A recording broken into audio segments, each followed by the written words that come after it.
మనల్ని చూశాడు, మనల్ని గమనించాడు, స్పష్టంగా నిన్ను చూశాడు, స్పష్టంగా నన్ను చూశాడు. తొలగిపోకుండా, తప్పిపోకుండా, పట్టబడకుండా, నరకంలోనికి నెట్టివేయబడకుండా తండ్రికి విజ్ఞాపన చేశాడు. అందుకే నీవు నేను ఆయన ఆలయంలో మరొక పునరుత్థాన దినమున ఆయన ఆరాధిస్తున్నాం. నీవు నేను ఆరాధిస్తున్నామంటే నీ భక్తిని బట్టో, నీకున్న విశ్వాసాన్ని బట్టో, నీ శక్తిని బట్టో కాదు, ఆయన కృప మాత్రమే. దేవుని సన్నిధిలో గోచాడు, ఏముంది నీ దగ్గర?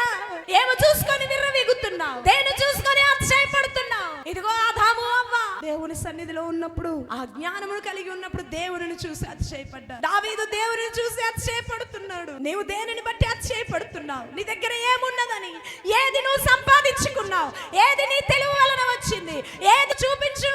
నీ ప్రాణాత్మ శరీరములే నీవు కావు. ఈ రోజు బ్రతికి ఉండుట నీది కాదు, నిత్యముగా ఆయన ఇచ్చిన కృప, ఆయన దయ.